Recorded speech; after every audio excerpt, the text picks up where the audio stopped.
Jay, magandang gabi Pilipinas. Mabuti naman po tayo rito. Opo, alam ko pong nakatuto kayo sa mga sa depensa, sa prosecution ng impeachment laban kay Vice President Sara Duterte. Ano pong masasabi ninyo lalo na sa mga pahayag ng prosekusyon na kung meron silang hindi gusto, pinapahayag nila, binabanatan, tunog lata daw yung depensa, gusto nilang makita si Vice President Sara Duterte dito po sa pre-trial, tapos meron pa silang sinasabi na nangungopia ba or pareha, nagtatanong din sila, meron din ba yung pagmarking ng kanilang mga documents na pareha, gusto nila na isabay na lang yung mga estratehiya ng depensa, parang gusto nilang sila na rin ang mag-control, attorney. Well, unang-una, yung mga deklarasyon at mga binibigkas nilang mga salita sa labas ng Senate Impeachment Court, sa tingin ko hindi yan tama. No? Para po yung sinabi ni Judge Corner doon sa ICC, no? na mga abogado, kung meron silang sasabihin, dapat sa harap ng husgado lamang at hindi sa media. No? So sa tingin ko, yan ay dapat gawin ngayon ng prosecution dahil ang dami nating naririnig sa kanila na dapat sana ay sa loob yan ng impeachment court na banggitin. No? Pangalawa, malinaw na malinaw pa lang, no? Bagamat sila ay nasa pre-trial pa lang, importante na this early, linawin ng impeachment court na any ebidensya labas doon sa panahon na naging Vice Presidente si Sara Duterte ay hindi dapat gamitin ebidensya. Kasi ito ay isang impeachment, no? Para sa mga impeachable offenses na dapat ay nangyari habang Vice President lamang itong si VP Sara. Patunay ba ito? Ito ba'y senyales na yung mga may ingay, wala talagang sapat na ebidensya, hindi mabigat yung dala-dala nilang ebidensya, attorney? Sa totoo lang kasi, yung mga nagsasalita sa mga prosecution, wala naman talagang mga sapat na karanasan yan sa paglilitis. Yang si Luistro, yang si Leila de Lima, yan si Adjong, hindi ko naman nakikita mga pagmumukha niyan sa hukuman. No? At almost 40 years ako na humaharap sa mga hukuman, araw at hapon. No? So sa tingin ko, yung mga deklarasyon nila at mga astan nila ngayon, yan ay patunay sa kawalan ng karanasan. Kaya aasahan natin na kung uusad ang kaso ng prosecution, talagang sasandalan nila ang mga private prosecutors dahil wala talagang ibabat-bat itong mga kongresista. Kaya nga siguro sila naging mga kongresista dahil ayaw nila mag-practice ng batas. Opo, hindi po ba sa labanan sa korte, attorney, pag nakikita mo ang kalaban mo ay gumagawa ng mali, which is parang ganito yung nakikita ng prosecution, kung pagbabatayin yung kanilang mga pahayag at opinion, hindi ba pababayaan mo kasi bentahe yan sa part mo? Well, una-una, hindi naman ako sigurado na tamang sinasabi nila sa nakikita nilang mali. Kasi nga, ang obvious na obvious, kulang sa karanasan itong mga kongresista na tumatayong prosecutors. No? Mabuti pa sana, hayaan na nila magsalita yung mga private prosecutors kasi yung mga private prosecutors mas bihasa pagdating sa litigation. No? Pero sa ngayon, parang hindi ko nakikita ang kakayahan ng mga congressman prosecutors at lalong-lalong hindi ko nakikita ang kanilang karanasan sa litigation. Opo, tsaka yun din yun na napansin namin na yung mga nagsasalita sa defense team, yun nga, puro mga ano yan, sa private din yan. Wala din tayong naririnig, mas maingay yung mga politiko na prosecutor po, attorney, at parang hindi nagsasalita or baka ayaw nila matakpan yung kanilang moment na magsalita, attorney. Well, sa tingin ko, kasi itong mga congressman prosecutors mas interesado na maging senador. At sa tingin nila, itong mga pagiging prosecutors nila ay pamamaraan para sila ay maging senador. Hindi naman nila alam na dahil nga sa popularidad at tiwala ng taong bayan kay BP Sara, lalong hindi sila magiging senador dahil tumayo silang mga prosecutor dyan ngayon sa impeachment ni BP Sara.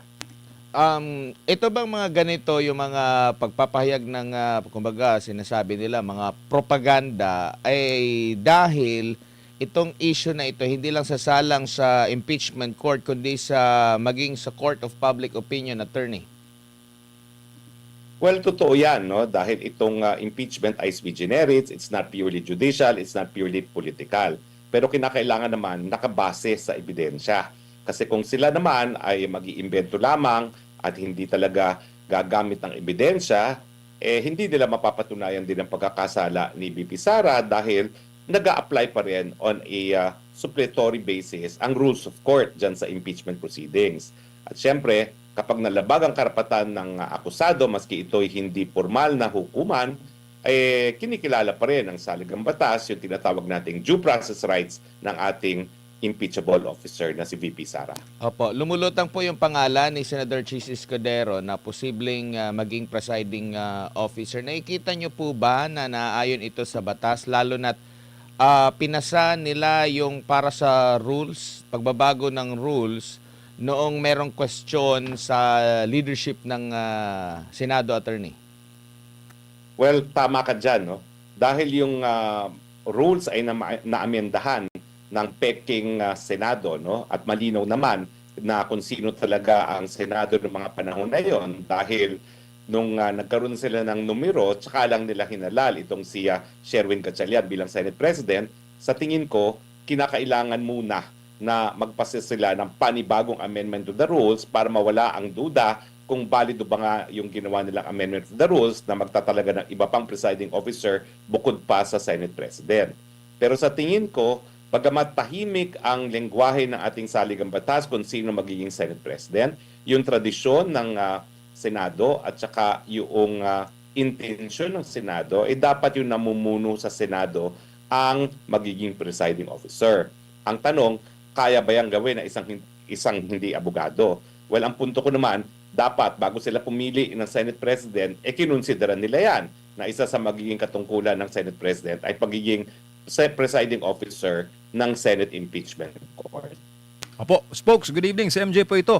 Sir, marami kasi ang mga lumalabas ngayon ng mga diskusyon na maaari rong babaan ng threshold nung bilang ng mga senador para po i-convict ang isa pong impeachable officer.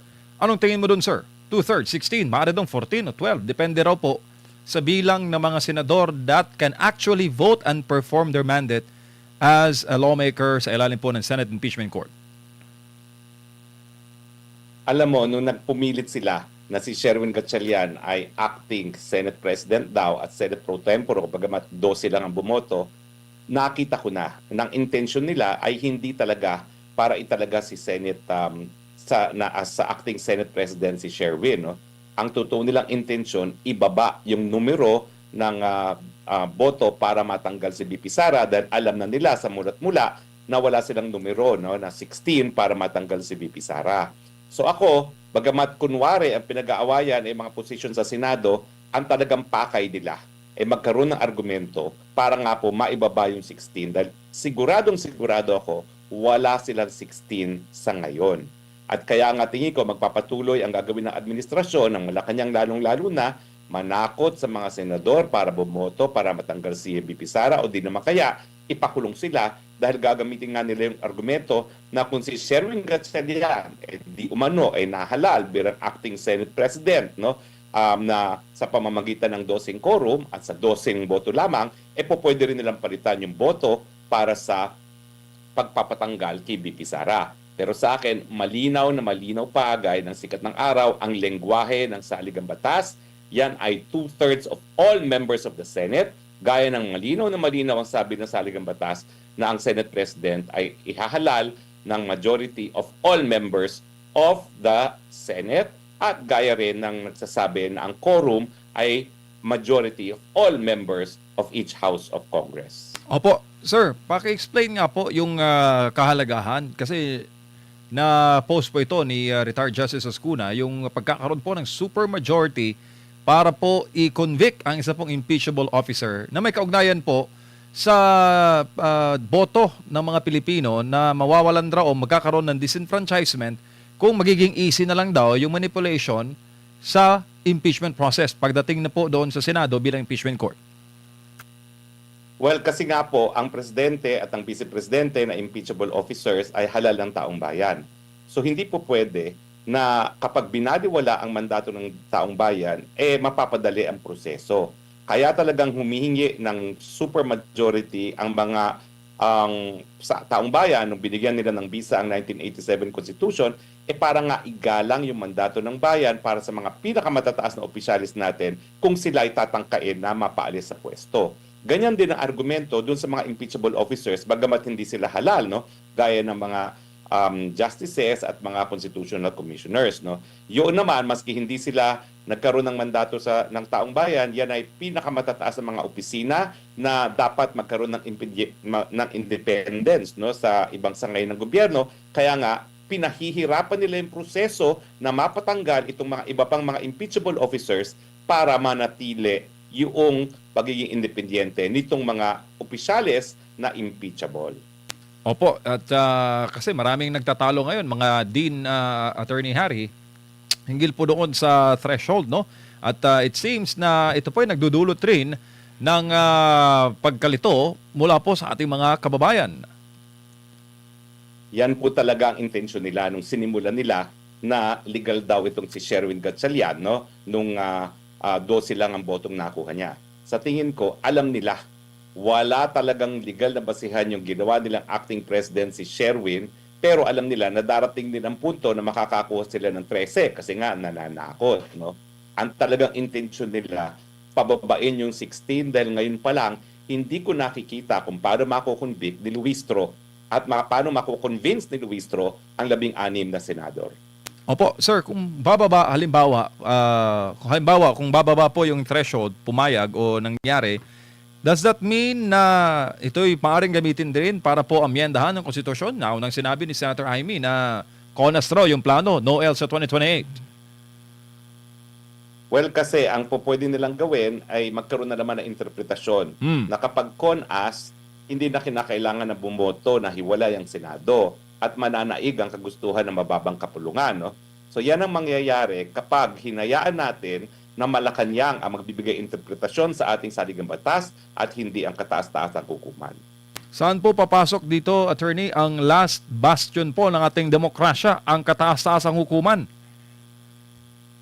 Well, kaya nga po pinagdadarasal ko na magpatuloy ang pagiging independyente ng ating hukuman dahil bagamat ang mga justices, no, maski sila ay walang mandato na nanggaling sa taong bayan, ang kanilang pagiging co-equal branch of government naman ay nanggagaling dun sa kanilang katungkulan na itaguyod ang kataas-taasang batas sa ating bayan. Yan nga po ang saligang batas. Attorney, lipat lang tayo ng topiko po, no? Lalo na yung nangyaring insidente sa Tacloban na ang ending ay kasalanan pa rin ng mga Duterte kung pagbabatayan yung mga pahayag po ng mga nasa administrasyon at sumusuporta sa administrasyon na kesyo ang nagpalakas daw sa kamulatan sa pagkabayolente ay dahil po sa mga Duterte. Ano pong masasabi niyo po rito bilang dating tagapagsalita rin po ng Pangulo?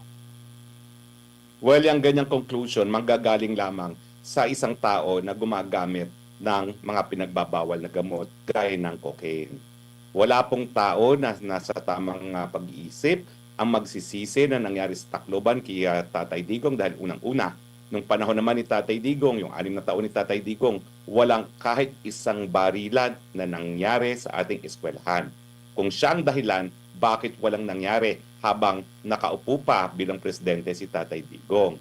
Pangalawa, alam naman natin na ang krimen, kaya po yan nangyayari. Hindi dahil hindi sapat ang parusa, hindi dahil sa hindi mababa ang age of criminal responsibility. Ang krimen po nangyayari kasi alam ng mga kriminal, hindi pinapatupad ang batas, kaya hindi siya mapaparusahan. Kaya po nangyayari ngayon ang barilan sa ating mga paaralan dahil ang presidente natin sinabi na ng sarili niyang manang ay drug addict. Na ang presidente natin, sang-ayon kay Zaldico, ay ang mastermind sa flood control scam at therefore corrupt. Kaya po malakas ang loob ng mga kriminal ngayon kasama ng mga kabataang mga kriminal ay dahil alam nila kung hindi napaparusahan ng presidente na siyang dapat nagpapatupad ng batas, bakit sila susunod sa batas? Opo, lipat ulit ako ng topic, Attorney, kasi meron pong sinabi yata ang Malacanang na by next year o sa paghimay nila sa budget para sa susunod na taon, which is ngayong taon yan gagawin, isasama na nila yung pondo para ulit sa flood control. Ano pong basa nyo po rito, Attorney? Kasi marami pong mga nag-iisip na, naku, baka gagamitin na naman nila considering papalapit na ang susunod na eleksyon at sinasabi nga na ang a year before ang election ay pondo para sa eleksyon. Attorney? Well, yan po ay patunay na walang kabusugan ang mga buwaya sa Kongreso ng Pilipinas at wala rin kapusugan ang presidente na mastermind ng lahat ng kakurakutan sa ating bayan. Unang-una, no, bakit mo naman sasabihin yan? Samantalang wala ka pa napaparusahan dito sa alam nating nangyaring flood control scam, no? At pangalawa, bakit ka magre-release na naman ng pondo ng taong bayan na alam mo na wala ka pang napapatupad na mga institutional measures para mabawasan nga o maiwasan yung ganyang korupsyon. Ang konklusyon, hindi pa sila busog at lalo pa sila nangangailangan ng pondo ngayon galing sa kaban ng bayan dahil nga po magkakaroon tayo ng susunod na eleksyon. Opo, and tingin nyo po bago nila gawin yon, antayin na lang nila muna yung magiging desisyon ng Korte Suprema doon po sa kinikwestyong 2024 to 2026 budget at maging yung umusad na rin yung ano yata yung sa pag-question doon sa mga blanco, no, maliban pa doon sa question doon sa mula sa unprogram ginawang program at itong mga blankong items po, attorney. Well, in fairness, no, yung issue ng flood control appropriations, hiwalay naman doon sa mga kasong nakabinbin ngayon sa Korte Supremo. Ang kaso ngayon sa Korte Suprema, tama ba na sangkatutak ang unprogrammed funds, no, na ipinapasok sa pantaunang budget at ito ay pinampapalit doon sa budget mismo na re-request ng presidente sa kanyang sinumiting pangtaunang budget sa Kongreso, no? At sa tingin ko, ang desisyon kung talagang dapat magkaroon ng karagdagang mga flood control projects, yan ay dapat dependent doon sa kakayahan ng gobyerno na ipakita na kapag kinurakot mo flood control funds, ikaw ay paparusahan. Na sa ngayon, ay wala pang kahit sinong napaparusahan, wala pang ang kahit sinong mga mataas na opisyales ang nasasampahan ng kaso. Palagi lang promise at puro namang drawing, no? So sa akin po, talagang wala nang kahihiyan itong presidenteng ito kung talagang inanunsyo pa niya sa buong madla na bagamat kinukurakot ng mga buwaya ang pondo para sa flood control, bibigyan na naman niya ng pondo para lamunin ng mga buwaya itong darating na budget. Opo, attorney, may iba rin po ako ng paksa. Kamusta na po si former President Duterte? Ano po yung mga feedback na niyo po nakukuha mula po sa kanyang mga malalapit na kalyado, pamilya, na dumadalo po dyan sa ICC? Well, ang huling na dumalaw po ngayon ay si Ma'am Elizabeth, no? Zimmerman, no? At ang palagi naman nilang sinasabi ay balusog naman si Tatay Digong, bagamat alam natin sa mga deklarasyon mismo ng ICC na talagang medyo mahina na at marupok na ang pagkatayo bilang isang senior citizen ni Tatay Digong dahil palagi na siyang natutumba at kinakailangan na siyang bantayan ng mas maigi, no? So tayo nagdadasal na mas mahaba pa sana ang buhay ni Tatay Digong dahil ako naman naniniwala na sa asta nitong presiding judge, Judge Curver sa trial appellate sa trial chambers, mukhang patas ang magiging paglilitis kay Tatay Digong at darating ang panahon na makakauwi pa rin si Tatay Digong. At So inaasahan lang natin ay karagdagang pambuhay nang siya'y makauwi bilang isang inosenteng tao at mabuhay sa ang kanyang huling sandali sa kanyang pinakamamahal na Davao City. Opo, totoo ba, attorney, na hinahanapan ng mga papel ang mga nag-aakusa kay FPRD kung ang dating Pangulo ba ay dumaan sa local courts dito sa Pilipinas? Hindi ko siya nakita. Although, discuss ko kung bakit importante yung issue na yan kasi talagang kapag hindi nasunod ng Article 59, ang issue is nakidnap ba yan o hindi. Kasi yung Article 59, ang intention niyan ay para masiguro ang karapatang pantao at masiguro yung soberenya ng bansa na pinanggagalingan ng tao na hinihingi ng ICC. Pero ako, nung nag-live coverage din ako nung status conference na yan, ang problema kasi dun sa second half, matapos sila mag-break for lunch, hindi na ako nakabalik. So hindi ako nakarinig ng kahit anong ganyang statement galing kay Judge Carver, no? Pero pinahanap ko rin yan sa ilang aking mga kasama, hindi rin nila naririnig pa kung siya ay nagpahanap. Pero gayon pa man, talagang diniscuss ko na sa aking vlog kung bakit importante yung hindi pagsunod sa Article 59 ng Rome Statute mismo. Opo, kamusta naman po ang assessment ninyo sa bagong abogado o counsel ni FPRD?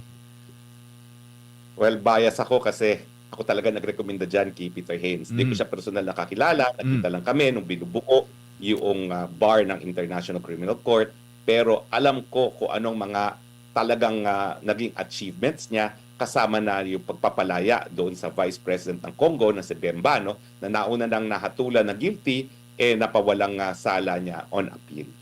So matindi po talaga ang karanasan nitong si Peter Haines, at talaga naman pong siya ay kinikilala isa sa pinakamagaling na abogado sa United Kingdom dahil siya po ay pinarangalan bilang isang King's Counsel, na isang titulo na ibinibigay lamang sa talagang mga matitinik na mga abogado. Attorney, maraming salamat po sa inyong oras at panahon. So ulitin po, ingat po kayo. Thank you, sir. Salamat po. Magandang araw po. Maraming salamat si